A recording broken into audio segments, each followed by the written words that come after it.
Hello and welcome to episode number 62 of the Perth to Paisley Podcast, the podcast focusing on the football club that is no longer the only unbeaten team in the Scottish Cinch Premiership, Heart of Midlothian. We will get to that. However, we've got a lot to get through this week, and by we, I of course mean myself, Daniel McIver, and I'm joined as ever by the, if you can see him on the YouTube video, delighted Adam Kennedy. Adam, how you doing?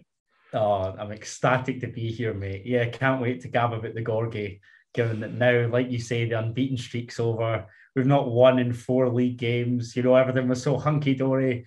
And now, as soon as the title talk arrives, as soon as this, ambition, mentality, all this other nonsense comes out in the papers, lo and behold, our form declines as a result. I can't say I'm overly surprised, but nevertheless, I'll be delighted to chat about Hearts with you, mate. How are you?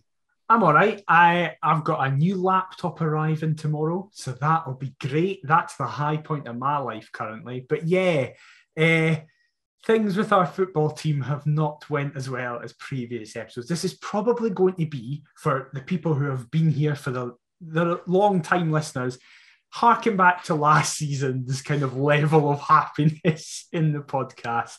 It's probably going to be more classic Adam and Daniel rants that we've had people go, we've missed you doing them. Well, they're back with a vengeance. As you can tell by the way Adam is just currently sat fizzing, waiting to get into it. You know, I had the thought earlier, I was like, I know that we'll obviously get into the Aberdeen performance. I was thinking, where does this gauge in terms of last season, it was Brora and Alloa. This season, it's been Parkhead, and now it's Pittodrie. If we were to do a comparison from when we started getting back into the pod, where would all these performances rank in terms of a rageometer? Because I can't lie, I think this is worse given how swimmingly everything was going before. You know, we were just... This is worse than Brora! No, but... Do you know, I think last season on the whole was just pain. It's been nice up to this point, bar Parkhead. And now you're starting to realise, oh yeah, it was all an illusion. It was all a dream. But look, let's just get into it. We want this over. Let's just get into this. Well, as I said, we've got a lot to talk about, so we're having to kind of do things slightly differently. We normally start with around the ground, and we are doing so. However, we're only covering some of the fixtures, the midweek fixtures to be exact from last week. And then when we cover the Aberdeen game, we will then do the rest of the weekend's fixtures there. So last week, exactly as this podcast comes out, actually, I and about 3,500 other Hearts fans were travelling up to a soaking wet Perth as Hearts took on St Johnstone. And it was, listen, I'll be totally upfront. I can't speak a lot about the first half as I missed the first 31 minutes trying to get in, and because it took 2.5 hours to drive from Tynecastle to Perth. So that was a great laugh, and then we couldn't get parked. Then when we got in, couldn't get a seat because folk were in our seats, so we're standing, so I had to go and find other seats. And yeah, so what we missed was the fact that Josh Ginnelly got his first start in ages. I can't think if it's his first start of the season yet, but it was his first start in a very long time. What did you think of the team when you first saw it? I think I, like everybody else, was, just devastated to learn that Liam Boyce would not make it, first and foremost. Surprised to see Alex Cochrane drop out, because we're both big admirers of Alex Cochrane. Both have said on countless occasions that he hasn't put a foot wrong so far this season for Hearts. And the other change was, Gino, a surprise start for Ben Woodburn dropping out, which I'd obviously voiced my concerns regarding Ben Woodburn, so I was pleased to see Gino given a chance. But I don't think I was wanting it off the back of that Dundee result, given I thought that he was terrible off the bench. So surprised and slightly confused as to why he was given the start at McDiarmid Park rather than at Tynecastle against Dundee. But yeah, 3 changes. Obviously, I know that having the weekend fixture would obviously have been a big part of the reason as to why we did make 3 changes. But 3 pretty surprising ones. Obviously, Boyce being the exception, given that's enforced. But the other 2, I was pretty shocked, in all honesty. Well, the shocking revelations kept coming as within the first 10 minutes, we apparently got off to a shockingly bad start. Defence That's all not over a the shock. place. No, that's true. And St Johnstone get a corner inside 10 minutes. They cross it in. I'd be polite in saying it's a good cross. It's a very clearable cross. However, it manages to somehow get through absolutely everybody and end up at the back post where Liam Gordon just casually passes it into the back of the net. Now, as I say, I can't really speak about much of this opening half an hour, but I have seen the goal. I have seen the defending for the goal, if you can even call it defending. It's the main word that just brings to mind for me. It's like primary school defending. They just don't know. They don't look like they know what they're doing. I think that's generous. It's like 10 outfield strangers meeting one another for the first time. I mean, I can't think of too many rank goals that we've conceded off the top of my head this season, which maybe does speak volumes about kind of the defensive unit on the whole. But seriously, I mean, it's just an absolutely disgusting goal to concede. I think Craig Halkett loses Liam Gordon far too easily at the back stick for one. Benny Beningame seems too occupied with Chris Kane rather than... I'm not saying he should ditch his man, but when the ball's sent over, courtesy of a deflection or two, into such a dangerous area, surely your first instinct is to, not ditch your marker, but certainly get rid of the pressure. And we just... I mean... 10 minutes in, and it seems as though you're switching off from a set piece, which then speaks volumes about kind of where we're at. Like, why are we so slow to start? We know that McDermott Park's a tricky place for us to go. It's been well documented that our last win there was 2012. In the league was 2010. And yet we were looking to put, the Dundee performance and result right. Why do we then get off to such a sluggish start against a side that we've got a historically poor record against? Especially this side who, to be honest, this season has not been guilty of that. Early goal against Celtic, 3-0 against Livingston, 2-0 against Motherwell, 1-0 against Dundee United. We've been going into half times, for example, ahead and comfortably. However, this very much felt like a different side. And also, I mean, I'm not being funny, McIver. We've come up against better St Johnstone sides than this one. We even said that last week. Mm-hmm. And, they're missing Sean Rooney through injury. They were missing Michael O'Halloran, I think, through injury. Two of their better players. And Sean Rooney is obviously one of their main threats aerially and from a set piece. So when you take him out of the equation and we still find a way to concede from one, I'm scratching my head going, how can that possibly be the case, given we're aware of the threat? St Johnstone, with all due respect, I think are one of the teams that play for set pieces. They know what their strengths are, and chances are they'll play for set pieces because they know that they have a decent chance of scoring from them. How we can't, counter that is just beyond me. And so early on in the game, the positive, I think, is that the fact that it is so early on, so we've got plenty of time to respond. But come on, I mean, let's get off to a decent start. Well, we're wanting to put that rancid record behind us. We didn't get off to a great start. And then the rest of the first half kind of continued that way. St Johnstone, their fans were very happy with the way the first half was going. They were, I wouldn't say dominating the ball, but they definitely looked like if there was any other team to get another goal in the game, it was going to be them. However, gradually, we started to kind of get back in the game. And this is where I can now start talking about the game, as I got a seat. And it is almost as if when me and my dad and brother sat down, hearts went, right, they're here. Now we can start playing. Oh, yeah, that's it. Because the McIvers are now in everybody's presence in Perth. They've thought, let's turn the style on. Yeah. Exactly, and I appreciate it because we win the ball in the middle of the park. And again, I'm going to be generous here. Armand Nandwili probably just punches the ball into the ground and grabs it, basically. I can't think of any other way he'd say. He just grabs the ball, holds it tight to his chest and turns. Ali Crawford then runs in and attempts to kind of get amongst it. He's then fouled. However, the ref doesn't pick it up. It ends up at Benny Beningham's feet, who plays a lovely little pass to Josh Ginnelly, who was in a very central role at this point, and just kind of does what Gino does that we've been wanting him to do all this season, where he just runs at people because he's very fast, especially when he has the ball.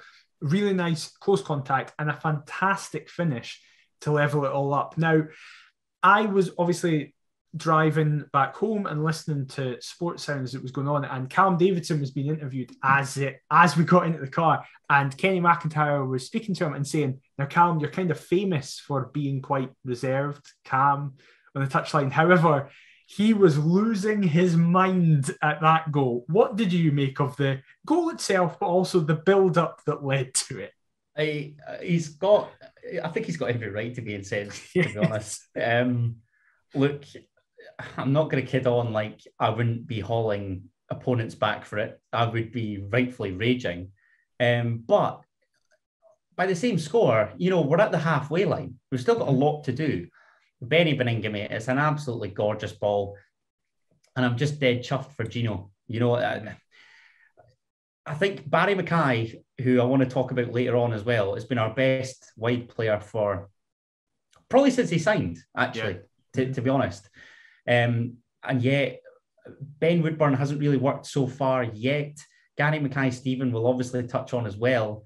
So I think wee Barry needs a partner, and I'd like for it in future fixtures to be Josh Ginnelly, particularly given, his involvement at the weekend. But for this goal, I just think he's so cool and composed. How many times would we see a player try and knock it beyond the defender? He just weighs up Jamie McCart and says, right, I'll take you on. Not a problem.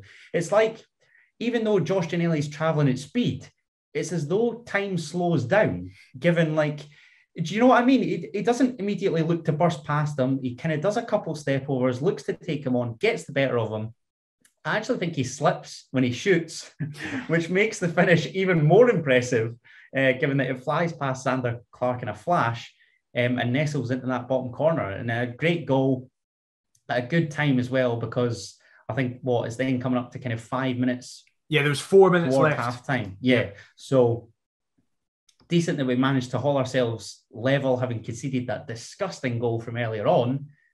And then from there on in, I can't really have any complaints about the performance. It was more the sluggish start, then countered with a great goal. But I went full Dave Cormack. I was thinking, how the heck did we not win that game? Which then makes it all the more frustrating when you see the results surrounding it either side. Definitely. Well, as you say, we come out the second half, and what I think was very, don't know if game-changing, but it definitely had an impact on the game, is that St Johnstone, who have been having their injury woes, had to make a double change at half-time, losing 2 out of their 3 centre-halves.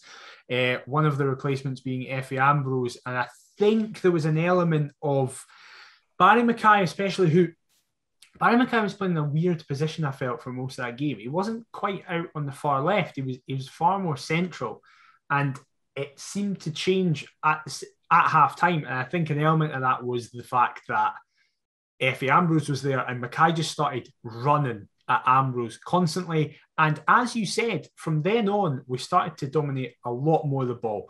Cammy Devlin and Benny became far more settled than they did in the first half and really started to control the midfield. Suter and Kingsley started to actually press up, as they normally do, coming out the back three. Gino had a really good game and just felt like the Josh Ginnelly we've kind of been missing out. You seem to take issue with that. No, that's what I was going to touch on, because you said that Barry Mackay picked up a central position.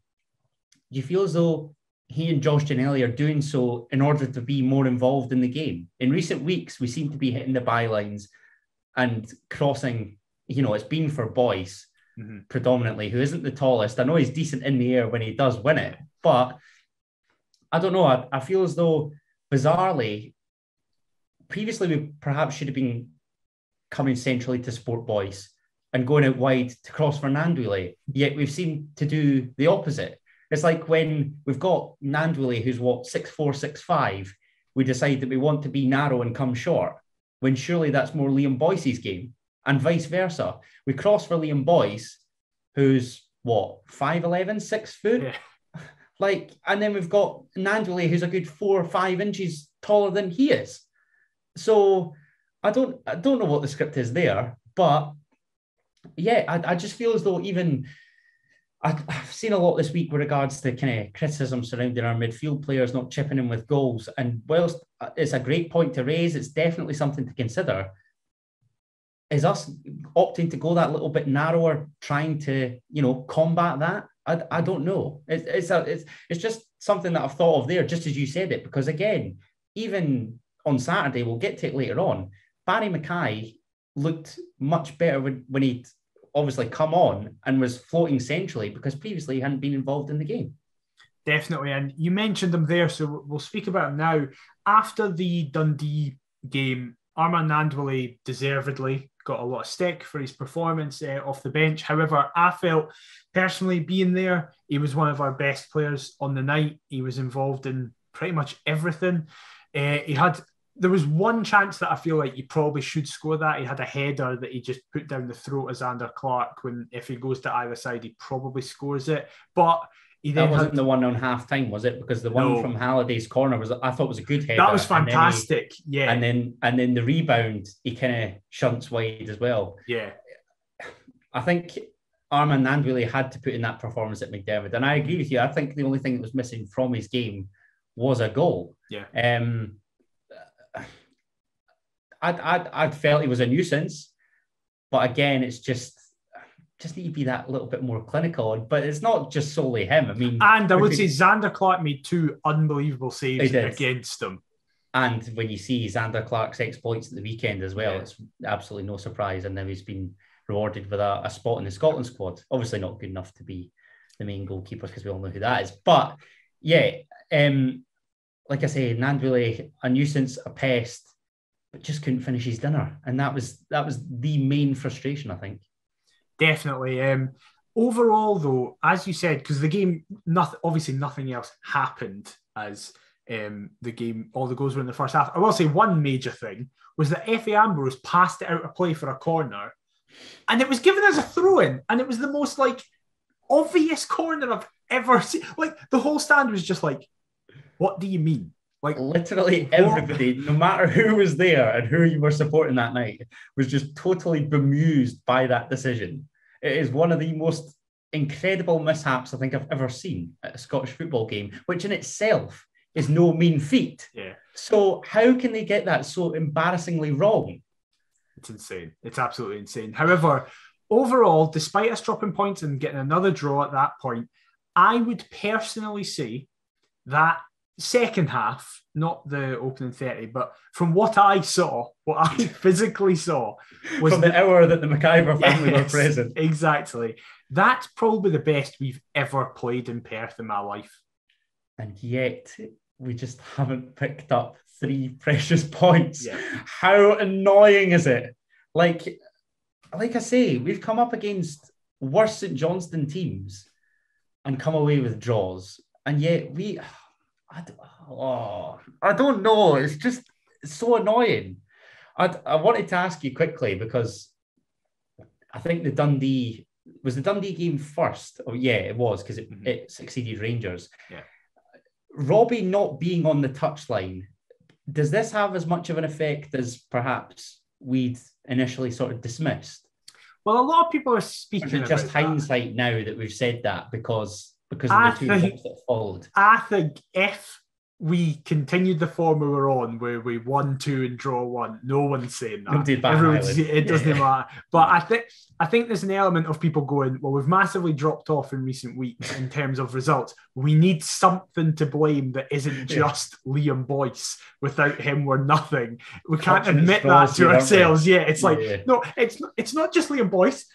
It's Robbie wasn't there. It's fine. This weekend, when he's back, we'll win 5-0. It'll be amazing. It doesn't matter. But I think there is an element of it, because to be fair, he can't be held responsible for the chances that we missed. No, exactly. I mean, there's players they're players that he's recruited, but I mean, come on, I feel as though the majority of Jambos that would have been in the stands that night would be confident with a couple of those chances. Yeah. So definitely. It's not.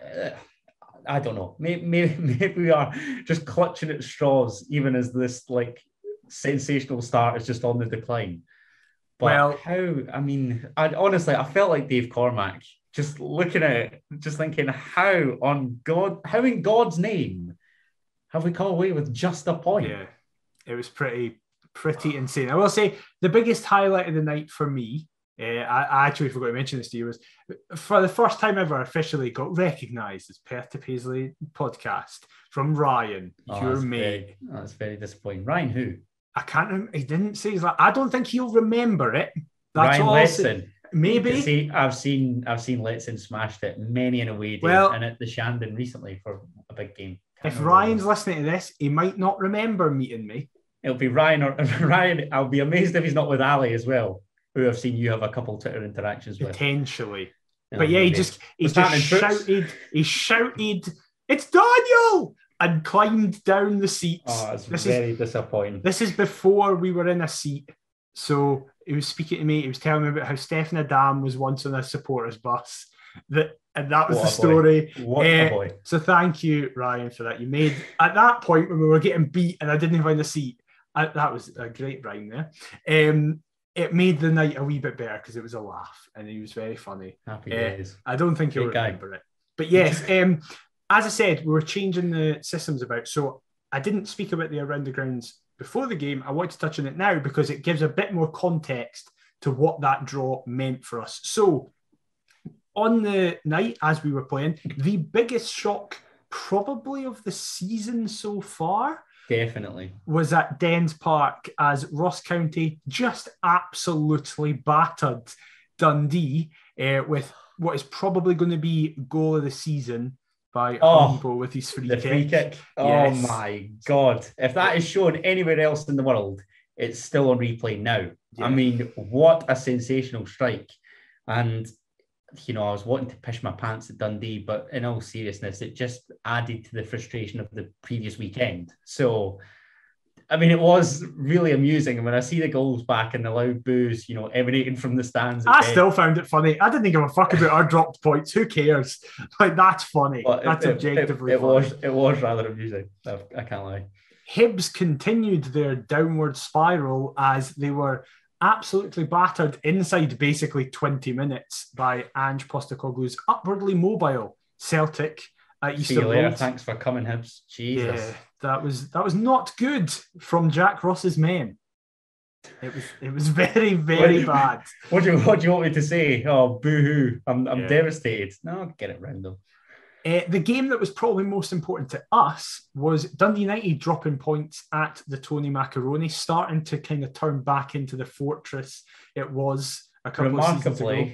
Well, this is what I'm delighted that you mentioned Livy there. Remarkably, with my supposed anti-Livy agenda, I had actually said that game would end in a one each draw. So pretty proud I called that. Look at you. I thought that was a good prediction.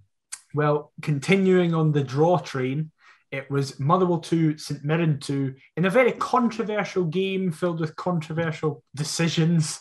I have no real sympathy for Liam Kelly and his ordered retake save because he should have had to have his pet save retaken against us. So get it fucking up, yeah. Notice how we've started the kind of demise of Motherwell Football Club as well. Sorry, that's pleasing. That's pleasing. Sorry. And then probably the second biggest shock of the night behind the Ross County result was that Rangers drew 2-2 with Aberdeen. Aberdeen having been 2-0 up, and it kind of continued the trend of Stephen Glass's Aberdeen side to kind of get back to where they have been in recent years. I mean, I'm not being funny. When I saw that they were 2-0 up inside, I think it's about a quarter of an hour or something. Yeah, it was somewhere 50 minutes. I'm thinking, like, we're due to play them at the weekend. Like, what has happened here? And then even then, I see that they obviously later draw 2 each. A point's still a good result, but then there's a small part of me, again, clutching at straws, thinking they've blown a 2-goal lead. Like, that's bound to have taken a dent in their morale ahead of the weekend, surely. But no, of course it didn't. Well, we turn to the weekend, and I'll continue with the Around the Grounds feature on this as well. We'll just kind of run through it. Aberdeen played Hearts. We'll get to that soon. Yay.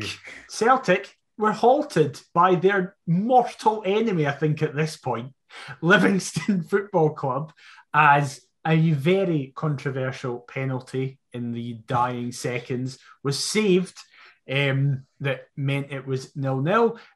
St Johnstone did us a massive favour in beating... Well, let's actually rephrase that. Xander Clark did us a massive favour as St Johnstone beat Dundee United 1-0. And then, again, this cinch premiership, I love the cinch. They've come in, right, and they've just made the league mental because after getting absolutely battered 5-0, James McPake's Dundee pulled off a shock 1-0 away win at St Mirren. Against the St Mirren side that had come from 2 down to draw with Motherwell in midweek. Yeah. And like Livingston, that's 4 points from a potential 6 they've taken against Celtic this season. Yeah. Like, what is going on? Like, this league already is just nuts. Like, we'd firmly be in the thick of it had we not got off to such a start, given the recent decline. But in all seriousness, like, Scottish football is well and truly back, and I'm all here for it. There's currently 5 points separating 11th to 5th. Like, that's it. It's mad. Absolutely insane. However, we did travel to Pittodrie at the weekend, and the team that featured had 2 changes made to it. One that was welcomed, one that was not as welcomed. One welcomed by you, and, well, I will say the majority of Hearts fans. Yes, as Alex Cochrane came back in, replacing Andy Halliday, and in potentially a shock, some people had predicted it, but a shock to, I think, the majority of the Hearts fan base, Barry Mackay was dropped for Gary Mackay, Stephen, playing against his old club.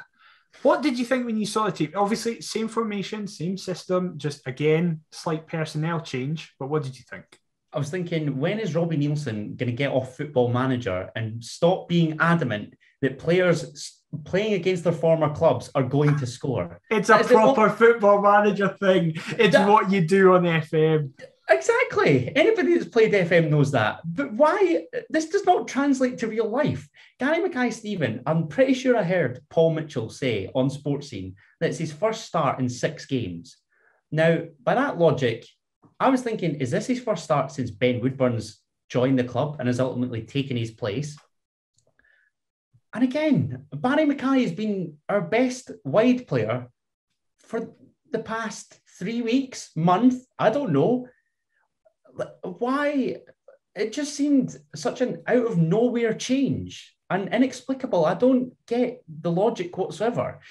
And I'm not being funny. Had he performed to such a high level on Saturday, then fair play. I'd hold my hands up and say, do you know what? That's genius from the gaffer. So this is where I feel from him, because I'm highlighting the nonsense that he's like come out with by opting to start Gary Mackay-Steven here. I don't understand it at all.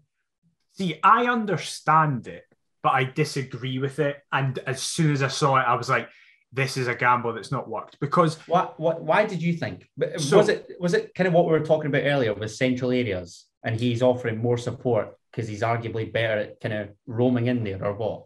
Because I didn't get it.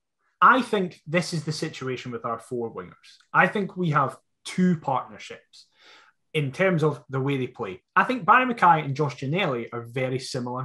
I think they run at opponents, they try and beat them and either have a shot or play a ball in. Whereas Ben Woodburn and Gary Mackay-Steven are more likely to pick the ball up, try and find a wee bit of space and play it off to other people.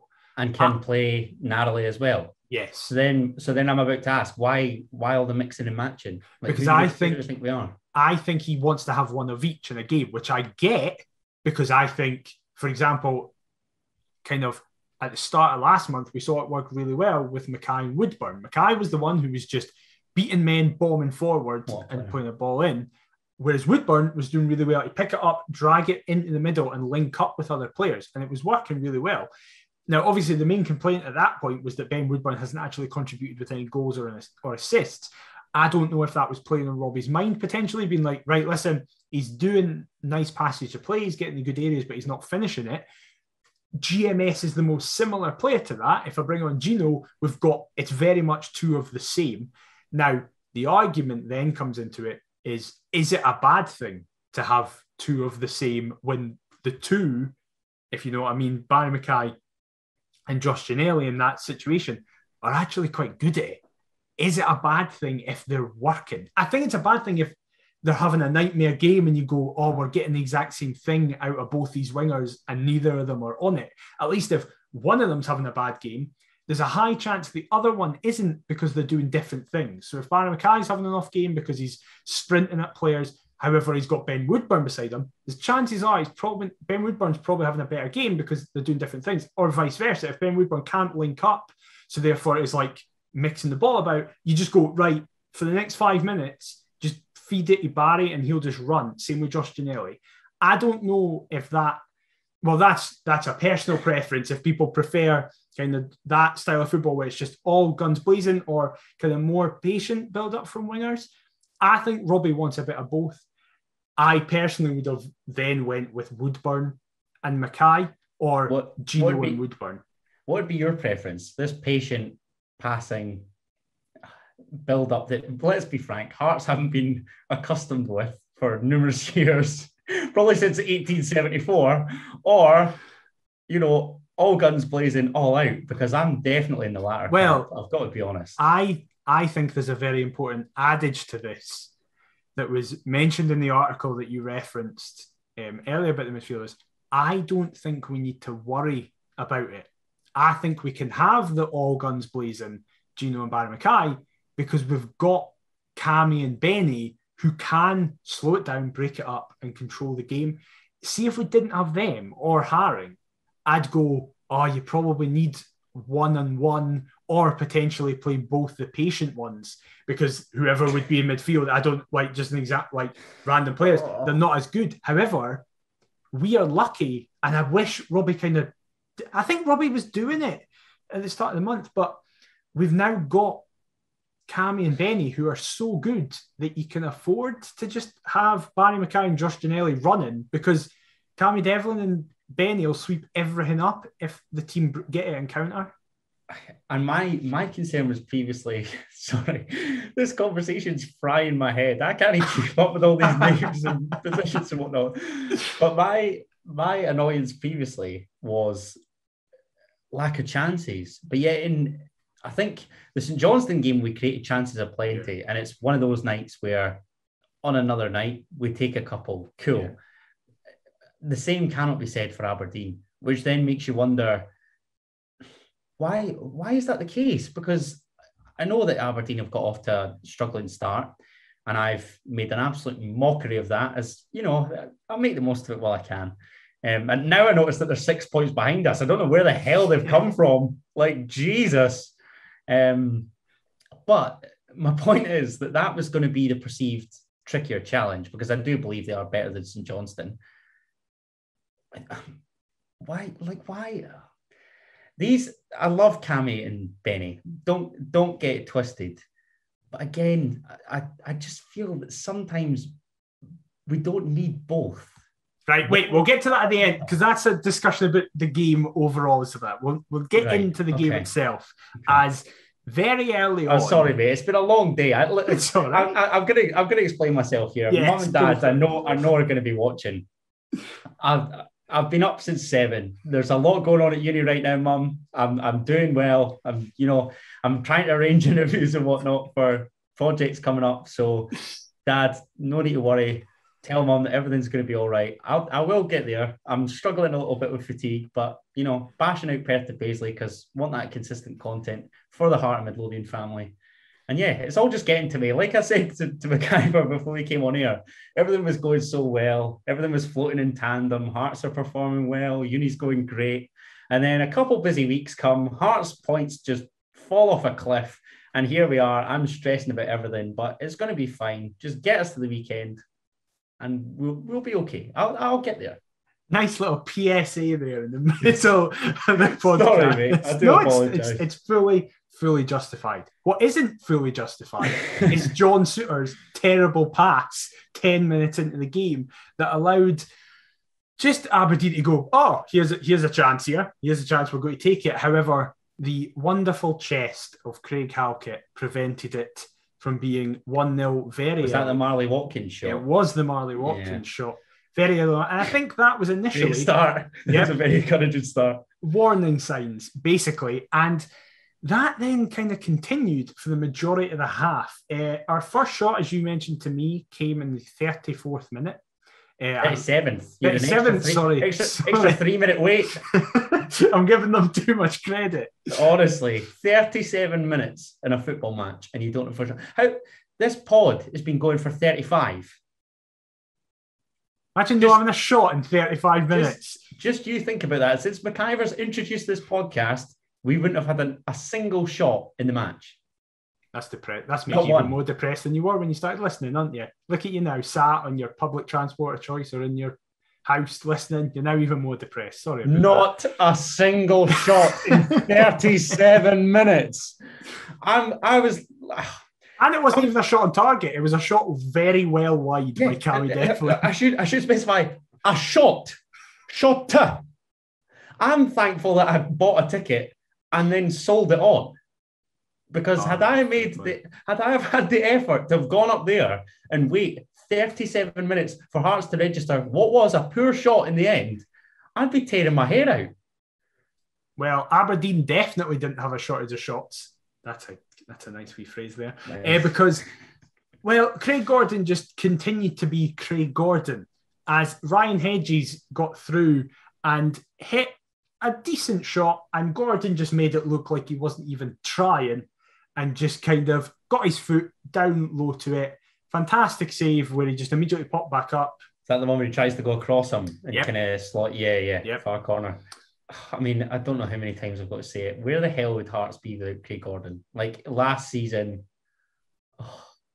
what a goalkeeper. What a fine specimen of a man. And yet, I actually feel for him because when we talk about our favourite Hearts players ever, like in terms of longevity, Craig Gordon probably is my favourite Hearts player ever. But I think he's my favourite Hearts player ever. But I can't give that title to a goalkeeper. No, I can. I fully can when you're Craig Gordon. It's between him. I've got like 3 in my head. I'm sorry, CG. It's got to be a midfielder or attacker. That's my personal preference. It's the way I view football. Only one of mine is an attacker. I still love you. Well, that speaks volumes about our struggles since we've been alive, since our dads have been alive. I prefer. I'm partial to Italian football over French football. I like defensive football, so a lot of mine are. So CG's up there. That's fair. And you love Christophe Berra. Christophe Berra will be up there for you as well. He's in the top 5. Yeah, we're going down a rabbit hole here. Well, anyway, speaking about defenders, we win a penalty by a nice. Nice. You're welcome. What a segue. A really nice wee bit of play, actually. Nandwillie plays a fantastic slip-through ball. Gorgeous first-time ball. To Josh Ginnelly, who just kind of puts it past Joe Lewis. And Joe Lewis just full-on grabs Gino by the leg. And the Aberdeen fans are booing, suggesting it wasn't a penalty. It's one of the most clear-cut penalties you'll see. As blatant a penalty as you're ever likely to see. And we talked about him earlier on. There was a couple weeks in succession earlier on in the season where Gary Mackay-Steven 1-1 against Aberdeen, I think. Mm-hmm. And was it Tannadice the other? Yep. Tannadice United, yeah. Yep. And both of them were more contentious than the one that we got at Tawdry. 100%. And I know that Liam Boyce is stuck, I think it's something like 6 penalties away for us. Or he scored 4 out of 6 penalties or something like that. So we've been awarded 6. That is the most clear cut out of the 6/7 that we've had all season, without a shadow. Stonewaller. Well, as everybody was speaking about that and the replays are kind of being shown, it suddenly dawns on everybody that the person picking up the ball and going to take the penalty is John Souttar, who, as soon as he did it, I was thinking in my head, has he ever taken a penalty for us in his life? I had no recollection. And then I was thinking, well, on the pitch is Gary Mackay-Steven, Armand Nandwillie, Josh Ginnelly. Nando was the big one for me. I'm glad you mentioned that. Nando was the big one for me because I just thought, particularly with his performance midweek, had he bagged one, that could just do his confidence. Well, he went to take it. Him, Smith, and Soupy. But Soapy's taken it upon himself. I wonder, has Soapy got like a goal bonus or something? Because all of a sudden... He will do. But I don't know how big it is. But now he's prolific.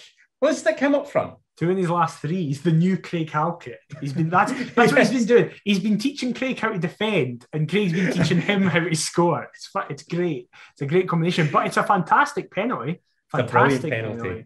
And again, like, obviously I'd spoken about kind of selling my ticket on. I mean, once I was just so confused when I heard that or saw that John Souttar was going to take it.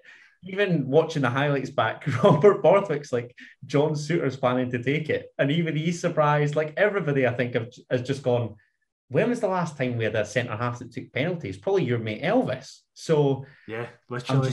I was just thinking, don't miss. And I had obviously said to you that I was updating the Perth Paisley website. Go and check it out and make my work worthwhile. Yes. On Saturday afternoon, had Jeff and the boys accompanying me on Soccer Saturday, but I'd glanced down at my phone for whatever reason to see that we've been awarded a penalty. By that stage, I'm standing up. I'm just like this, covering my nose, just begging. And I just let out this rip-roaring, yes! Because I had no idea that we were so rank for the first half. And I was thinking, brilliant. Just before halftime, the perfect time to take the lead, courtesy of a bizarre goal scorer. I will say that, but again, once I see the penalty, absolutely emphatic, and was feeling optimistic heading into the second half. Well, how quickly that evaporated. Well, as someone who was watching it live, I was not optimistic going into the second half. I was sat going, we are very undeservedly ahead here. I'll take it, but we need to make big changes if we want to improve. Now, one manager did make changes. He made a very subtle change. Stephen Glass moved Scott Brown from the middle of the back 3. Oh, are you about to go in on the gaffer here? No, I'm about to praise Stephen Glass for his tactical aversions. Nice save. He moved Scott Brown from the middle of defence into the middle of midfield. And what that did was suddenly Benny and Cammy, who were doing all right, like, we weren't playing very well, but they were still their usual, ticking along selves, doing what they do best. Suddenly... Ticking along selves. Yep. Suddenly, it meant that there was now a mismatch in midfield. Aberdeen had 3 in the middle. We only had 2, and our wide players are very wide because we expect our fullbacks to cut in. However, with Aberdeen's change of shape, it meant that our wing backs were very much dealt with by their wingers, and it meant that Benny and Cammy were completely isolated in the middle of the park with overran and exposed and whatnot. Yeah. Absolutely. And that very, very quickly was made apparent as 4 minutes into the second half. For me, the biggest issue is, again, I feel like I say this every single week whenever we concede, we don't stop a cross. I knew you were going to say that because I'm in exactly that same boat. Yep, the ball is played 4 or 5 times in and around that far left, the near side, to the camera, the far left to the dugout. It's played about a bit. The ball gets swung in. Halkett misses it by about a yard. And then, now listen, you cannot take anything away from the finish. Marley Watkins controls it on his knee and volleys it top corner. There's nothing anybody can do about it. And yes, Halkett's he's caught off. And you could argue, should he win it? I don't know. He's a wee bit ahead. He probably should drop back a bit. Mark Marley Watkins, but I don't think anybody's expecting Watkins to do what he does. You're probably expecting him to take a touch and either play it out or have a shot, and it probably gives Halkett more time. But for me, the biggest frustration was we're again allowing crosses into the box. Yeah, it's 6s and 7s, aren't we? And like you say, Ryan Hedges, who I'm actually a really big fan of, I think he's a really good player. He's got acres of space on that left-hand side to just pick his spot. And in fairness to Marley Watkins, I don't actually think it's the best ball from Ryan Hedges. Yeah. Mm-hmm. But like you say, the first touch with the knee is impressive. The finish is even better. Craig Gordon has absolutely no chance. And, you know, I've said about the frustration with the cross.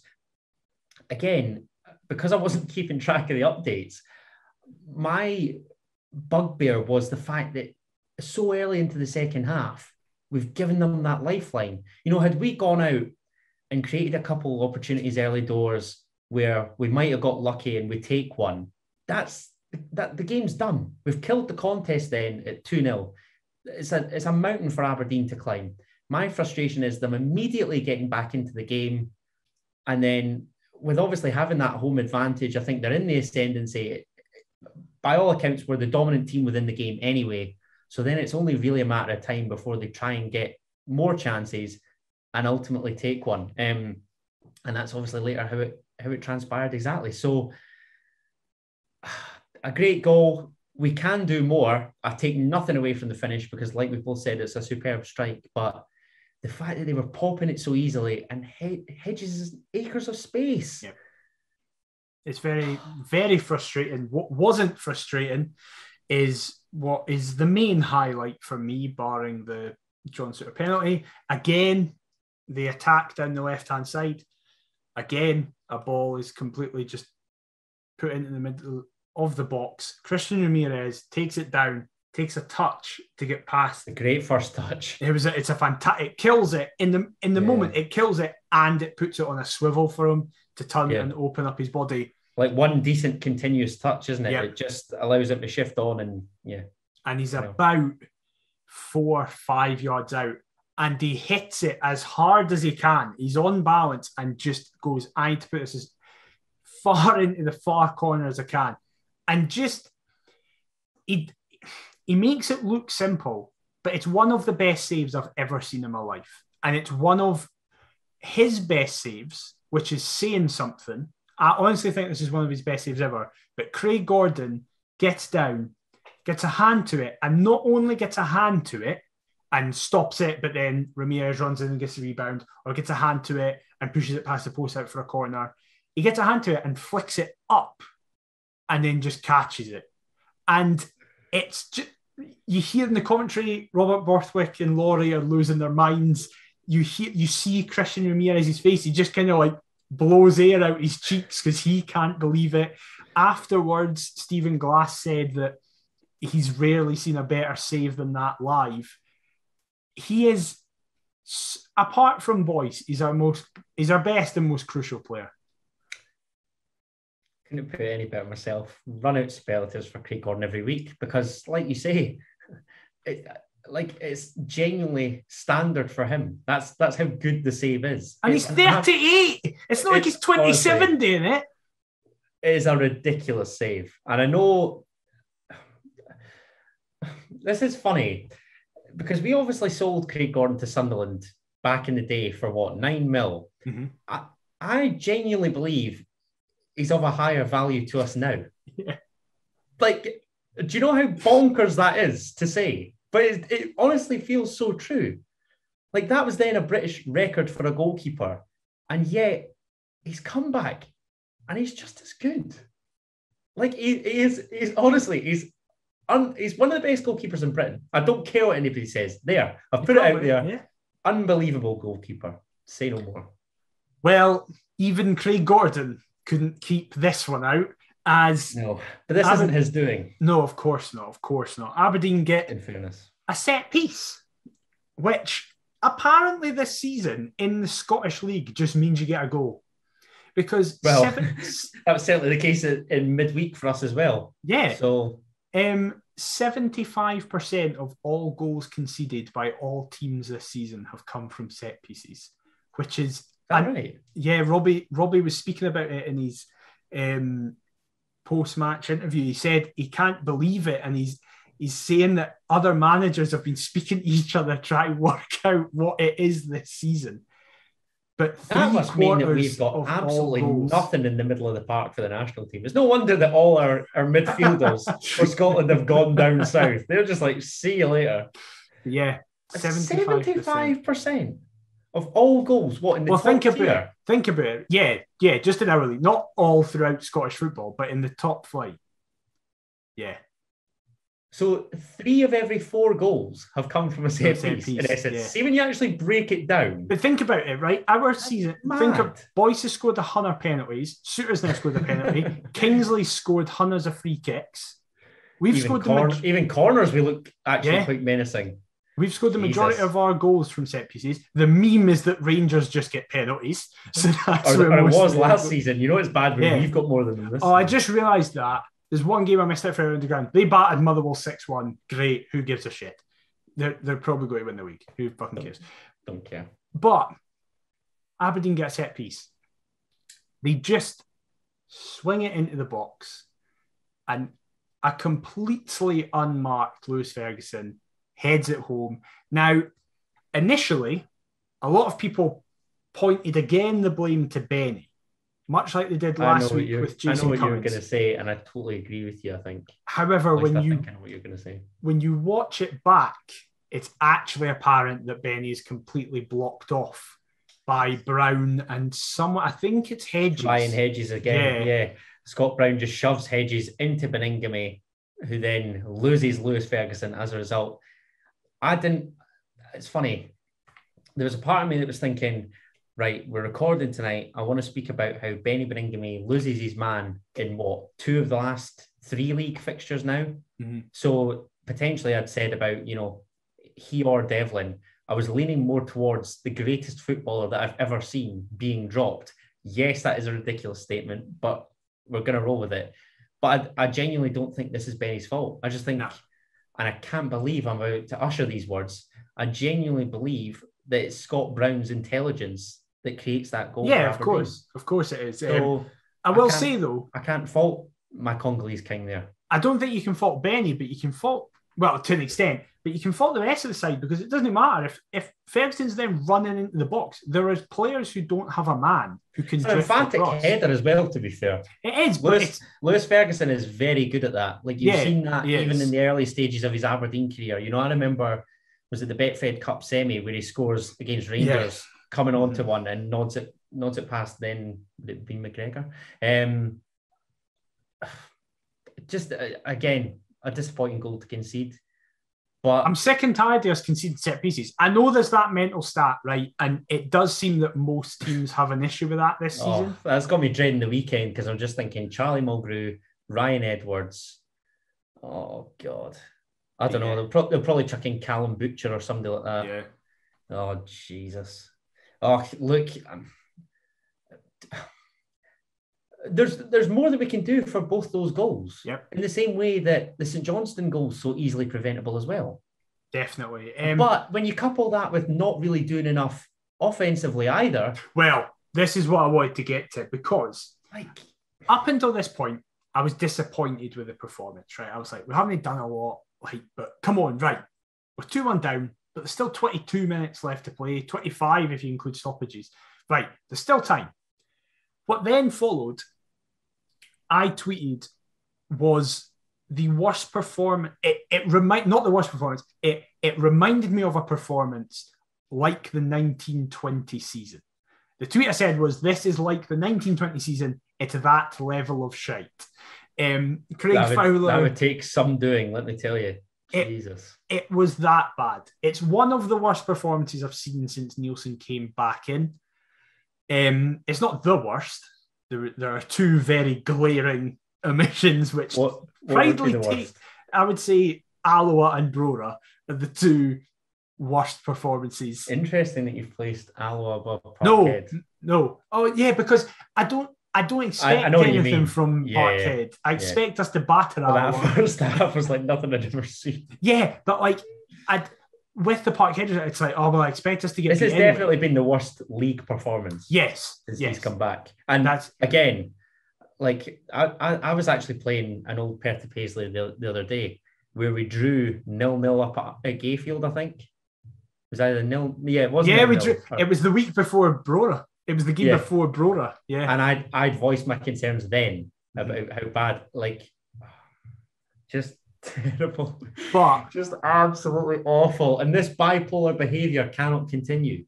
But why was the performance against Dundee rotten today? But it wasn't. This is the thing. I thought it was. No, I disagree. And then we were decent against St Johnstone and should have won. And then we go back to being rank against Aberdeen. We'll probably be brilliant against Dundee United at the weekend, and then be shite at Fir Park against Motherwell, who are in a rotten run, because that's just the Hearts' way. I will say this before I continue slagging the team off for that performance, because they deserve it. I think there has been some form of kind of looking back because of this result and going, it's been coming, we've been shit. When in reality, we absolutely dominated Dundee and just didn't take our chances. And then we played very well for the majority of the game in Perth. I think you can... The Perth performance was more convincing than Dundee for me, though. Yeah, but that's because of the context of it. Because St Johnstone are a better team and we were away from home at a ground where we're historically awful at and looked like the home side for most of that game. And to be fair, the fans were class as well. Thank you. Thank you very much. The fans minus one of the McIvers were class. Thank you. Graham and Keir did their job. I think there has been an element of people just kind of having a mass panic, going back to what we're usually like and going, right, everyone's shite again, we're awful, we're rubbish. When in reality, we had a really bad game at the weekend, but it is kind of an anomaly. Like, we've not played that bad, as you said, in the league this season. Nowhere close to it. We have nothing to compare it to, because I just felt it was absolutely atrocious for most of that. Would you rank it in an anomaly, the same way as kind of an Ibrox or something? Because at Ibrox, we at least did enough to stay in the game. Here, we were fully in the game, but just didn't do anything. I don't think we were fully in the game here, though. I think they were just toying with us completely. Or let me rephrase, in terms of the scoreline. In terms of the scoreline, there's still only a goal in it. But again, I don't know whether we can't have a lack of incentive given that we're only a goal behind. Because all it could take would be that one chance. We proved that at Ibrox. So how can we not? It's tricky to replicate that here. Yeah. But you know what I'm trying to say. Of course, I definitely do. It's not fine margins because we should have been blown away. But had Aberdeen dropped points there against us, they'd have been rightfully raging.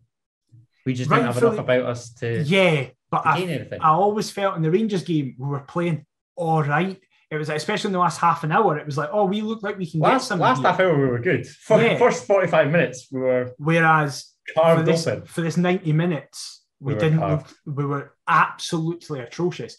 On the 57th minute, both the wingers got taken off. Josh Ginnelly got brought off, and I think some people were going, "Well, you won the penalty. You looked energetic. We'll give you a pass, Gino."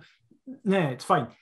Gary Mackay-Steven. Sorry, mate. I don't think Gino is the change at all. I think if you're bringing on Ben Woodburn and Barry Mackay, this is obviously where we'll get into the United discussion and whatnot. Mm-hmm. Gino, Mackay, both supporting Woodburn, I wouldn't be against. Interesting, but the one player that you've not mentioned there, and I'm delighted you've not mentioned, was also brought off as terrible. The GMS experiment, as we'll call it, was a catastrophic failure. We don't need to do any more of them. We know now. Yeah, thanks for that, Robbie. It's not like everybody saw that pre-match. It just absolutely awful. First start in 2 months. And that's what he offers. That's what he offers. Because even if you want to go, even if Robbie's like, right, GMS, because we don't know, maybe GMS is like, I feel like I should be starting. And Robbie's like, okay, fine, I'll get He's piped up. Yeah, exactly. Gary Mackay-Steven's become a wide all of a sudden. Yes. And Robbie's went, right, fine, here's an opportunity. Robbie said after the St Johnstone game that every game for every player is like an audition. Because in January, you could get replaced by somebody. In summer, you could get offloaded. Every single game, it doesn't matter who you are, you'll drop out of this team. Well, if that was Gary Mackay-Steven's audition, he's never going to get a part ever again. Because that was pathetic. Like, I'd argue that his career as an actor could rise to prominence. I mean, if that's him acting as a footballer, not great. That's terrible para. Let's move on. That was shite. But he was shite. He won two. That was as good as he was. Exactly. He won 2 very soft free kicks that I didn't think were free kicks. And I can't think of anything else. I can't think of a run. I can't think of a pass. He definitely didn't have a shot. And if he's meant to be one of these roamers that comes centrally to create, when's he ever doing it? Like, what is he doing? Does that not just speak volumes? And then I like GMS. I do. But I mean, come on, Gary. It takes 2 to tango here. I can't stick up for you, and then you ultimately come up with nothing. What would you say, right? In his entire Hearts career, he's had 5 good games.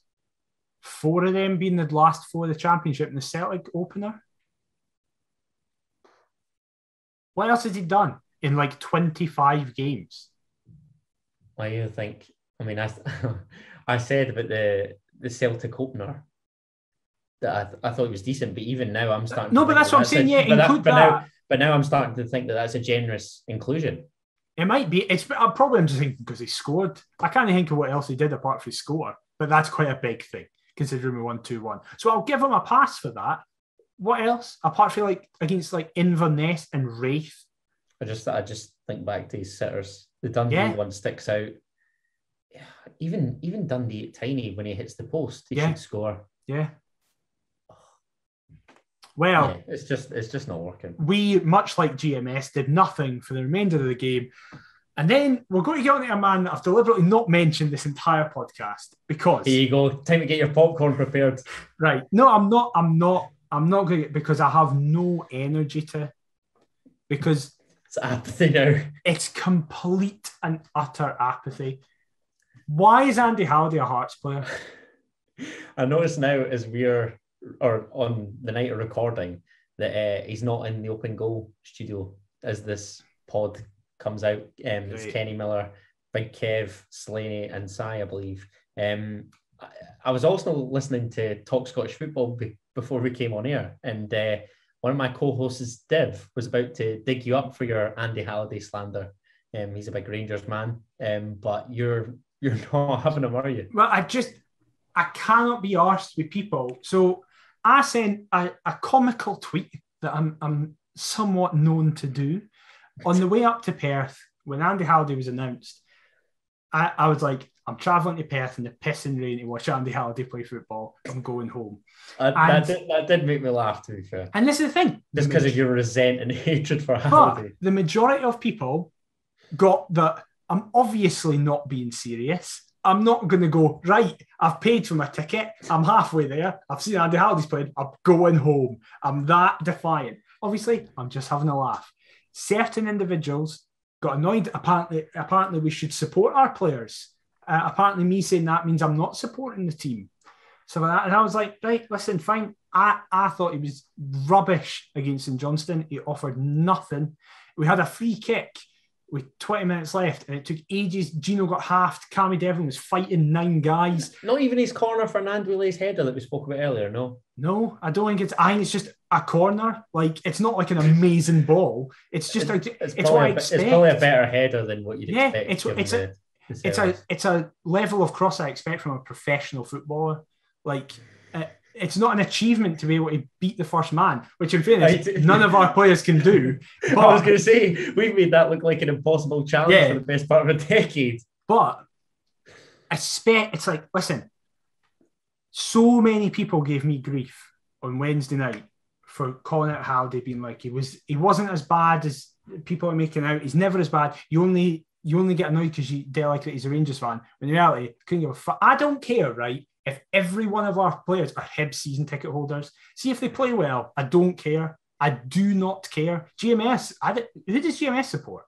He was a boyhood Ivy. There you go. Well, then, I don't like his performance in the park because he's shit. It's nothing to do with who they support, who they are and stuff like that. Because Andy Halliday coming on in that Aberdeen game makes absolutely no sense. I'm not blaming him for coming on, right? It's not his fault that he's been brought on. I don't shy away from that, right?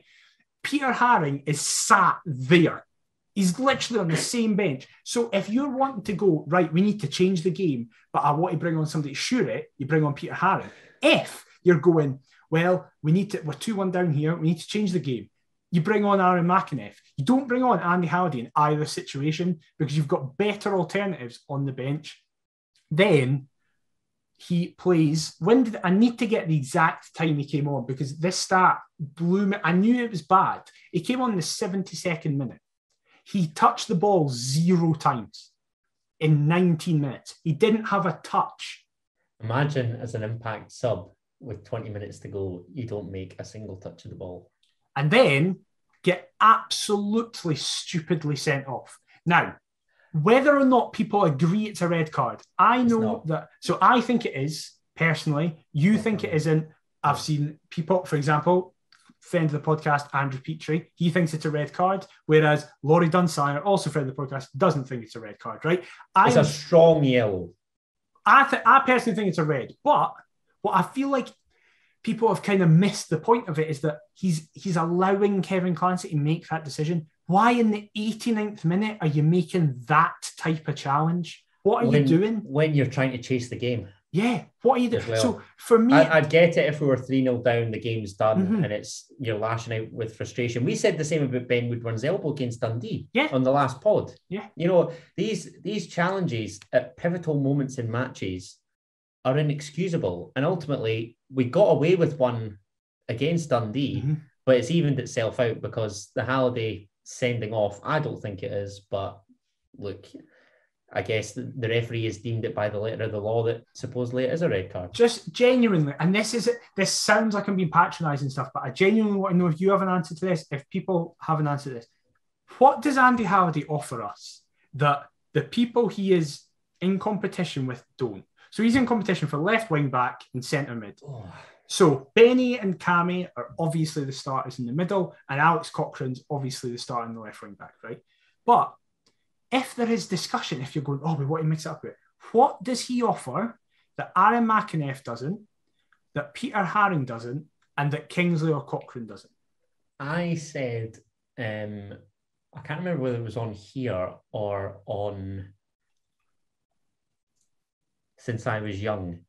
I can't remember if it was on either of those, but I can remember talking about Andy Halliday's goal in Paisley, saying that I don't think any of the left backs would score that goal. However, now I'm just starting to believe that he gives Cy Ferry a chance to kind of lead into discussion about Hearts on open goal. That's basically it.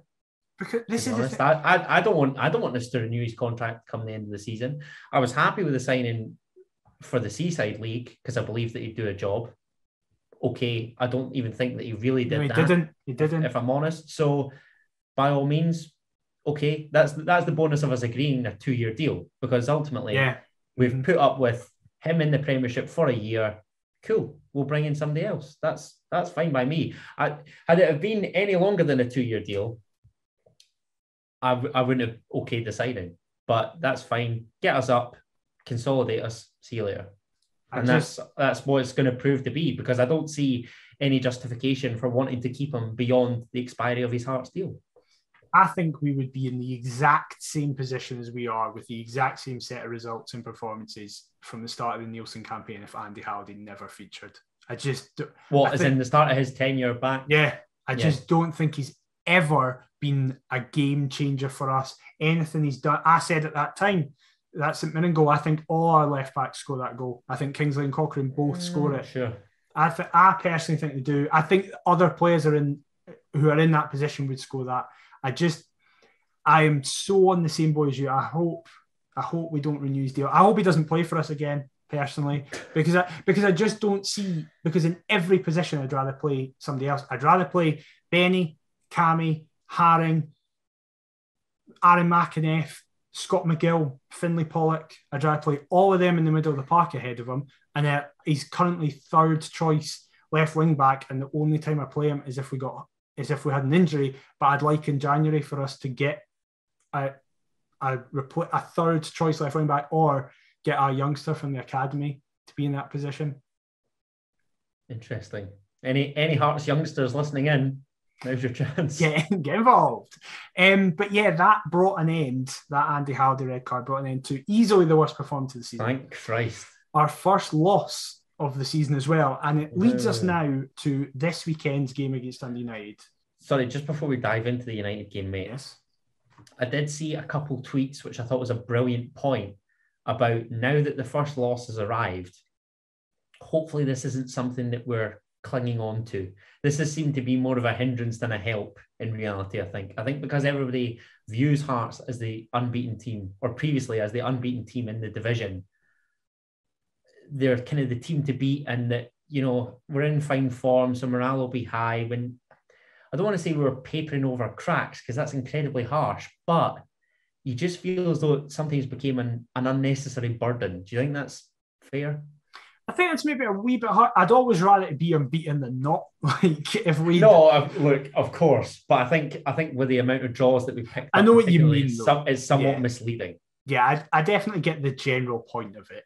It was, you could argue it was a false dawn. However, yes, there is an element of the fact that this is now officially our best ever start to a Premiership campaign and since that George Burley 05-06 side. So to the people who were tweeting me saying that the weekend's game proved that Robbie isn't the person to be in charge of us and that it was... Yeah, sorry about that. Yeah, it's all right. I just wanted to kind of publicly say this to you in the podcast instead of just messaging you about it. But yeah, a few people were saying that, and I think that's a bit ridiculous. That's very much throwing all the toys at the pram, going, right, we've lost a game. Robbie. And I was that angry. I was exactly. expecting it. I actually had 2-1 Aberdeen in my who scored preview, so hold my hands up. It's entirely my fault. It's your fault. Yeah. But Tam Courts and his Tangerine Men arrive. Your relegation favourites. Yes, my relegation favourites. Turn up to Tynecastle this weekend in what is definitely the biggest game of the season so far. Massive. Our first 6-pointer, probably, you could argue. And it's a game that I don't know how it's going to go, because Dundee United have also had the exact same results in terms of their last 2 games, a point from the last 6, as they also got beat at the weekend. So it's both sides looking to bounce back from a defeat. How do you think it's going to go? This is where it's misleading, because I think we've been annoyed at results for the past 3-4 weeks, and yet we're still tied on points with United. We're 7 points clear the dropping out the European zone. Both of us just got off to such scintillating starts. Look, they've only lost once away from home, and that was on the opening day to Aberdeen. So I'm concerned. I can't lie. I think given how solid they've been at the back as well, second best defensive record in the league, our inability to convert chances, I won't say create, but our inability to convert chances rightly has me very worried. But do you know what I'd love? I would love for us to reenact the Motherwell game, for us to get off to a fast start, comfy for the first, 20, 25 minutes, try and seal the deal there and then, and we can just relax. The longer it goes, the more anxious I get. It's not good for my ticker, even at my young age. So let's just get off to a fast start. I know you're going to ask me about selection. I'm trying to ramble on so that I don't have to think about that. Well, I'll ask you a bigger question. I'll ask you a better question then. Go on then. Selection, because you mentioned it earlier. You were starting to say something about, do we need to play both Cammy Devlin and Benny Gurenguru? Now, the reason I raised that is because I think that goes alongside the Robbie Nielsen isn't the right man style of questioning, because I think removing 2 of our best players in a system that is generally working very well, and those 2 players especially have been almost flawless at home. No winning 4 league games, mate. Yeah, but they've always been good. I would say at Aberdeen, they were all bad, but I'd give both of them 2 of the highest marks on the day.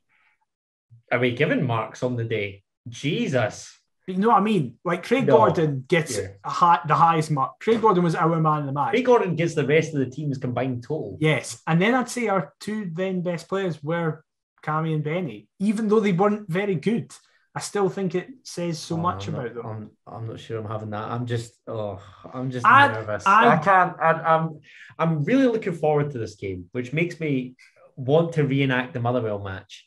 I'm going to leave here early doors. I plan to be in the Boozer for 11 o'clock. There's not a hope in hell's chance I'm watching this sober. Going to watch the Manchester derby with a couple of my mates beforehand, go around to the game, hopefully see a commanding performance, because I really don't want to have to drunk tweet on Saturday night why I'm upset. Oh, we've had previous with that. It's a bad thing to do. It's either that or I delete the app come 3 o'clock. I think that's wise. Who would you play then? What would be your selection? Gordon in goal. Back 3 of Suter, Kingsley, and I see a lot of shouts for Taylor Moore. Is now the time to bring him in for Halkett? I don't feel as though Halkett was responsible for the Aberdeen goal. I think it was more the St Johnstone one. Robbie seems to rate Halkett. So I'll stick. He's also been one of our best players this season. Yeah, I'll stick with him. I'll go Suter, Halkett, Kingsley. Smith and Cochrane have to be the wing backs. Oh God! If you do drop one of them, I'm just interested to see what you do, because I can't think of what you do, especially if you're maintaining this 3-4-3. Oh, I know. I love Benny Beningame. I do.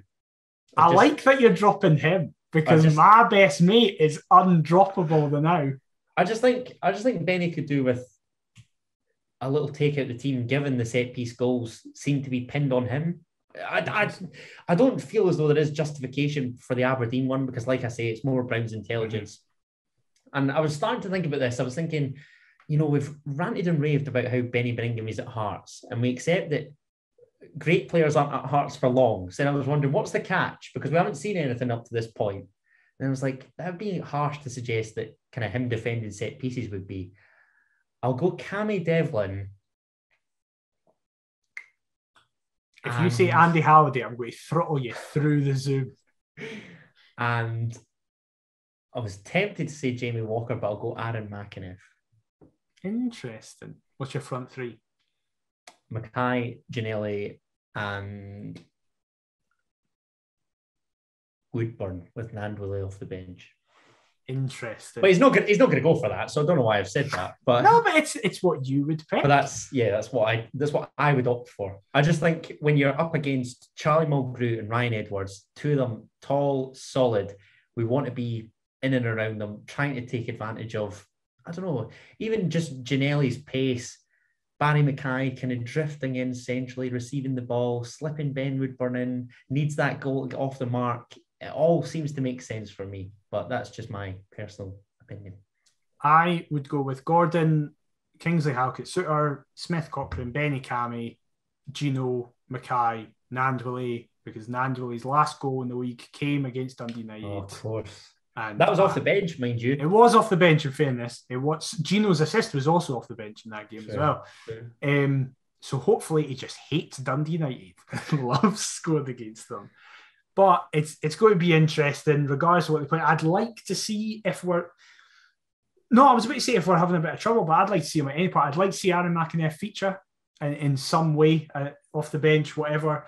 If he does start, as long as he doesn't drop Devlin for him, I'll be happy for it, because I just love Cammy Devlin with all my heart. Yes, we know. You cannot criticise people for showcasing love to others. That's true. The Benny Beningame loving. You've made one of our players a monarch. Like, I'm nowhere near that so far. Hey, he is royalty. What a lovely, wonderful young man. What is your score prediction? Oh God, I have to back us, don't I? I don't want to, because I just... Do you know what? These Who Scored previews, I've decided I'm not going to back Hearts in reverse psychology in the hope that we then pick up 3 points. So I'm going to say one each for my preview. However, if you're asking me personally, Heart of Midlothian 2, Dundee United 1. Ooh, keep the faith. Back to winning ways. Come on. PMA all the way. This is where we're at. What's interesting is, in our predictions last week, I actually predicted us to get 1 point out of 6, but the reverse way round. I thought we'd get beaten Perth and draw away Aberdeen, and the opposite happened. So that was a good I said 4 points from 6. Yeah, you did indeed. You did indeed. To keep the unbeaten run alive. I know what I'm talking about, mate, which is why we will succumb to our second loss in as many games. No! I'm going to go 2-0 Dundee United. 2-0 United? Yeah, I just think it's... Who's grabbing those goals? Mulgrew and Edwards. Charlie Mulgrew and Edwards, yep, for set pieces. That's what's happening. You heard it here first, but probably not last. Yeah, I think we're now going to go into a little dip of form with our boys. Don't say that. Please don't say that. It's happening. However, we will see what happens, because that is the end of this episode. A longer episode, but of course, because we had 2 games to cover, one was far negative, than the other, but it's always more fun to speak about bad things because you get more impassioned about it. Oh yeah. Thanks, Hearts, for the positive performance first. Yeah, you've done us a right turn. Everybody's probably switched off after St Johnstone and thought, "Oh, I'm certainly not listening to this." Exactly. But if you have been listening and you're still listening, massive thank you.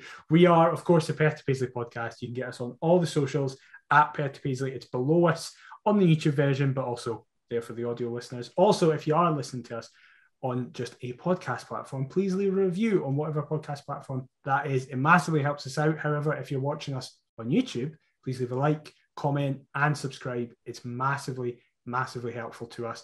Also, we've got an email address because we're in the 21st century. So that's perthpaisley@gmail.com if you want to give us a shout for anything, topics to discuss, questions for us, or just generally saying that you like our stuff. That's much appreciated. Adam, where can they get you on social media? You can get me for all my drunken tweets and all the other shenanigans at Adam T. Kendall. And what about yourself, mate? You can come to the #1 Andy Halliday fan page at dmciver22. We'll be back next week to discuss all the fallout ahead and after of the Dundee United game and ahead of the international break, because that's back. So that'll be some laugh. But until then, we'll see you next time. Bye-bye. Come on the Hearts!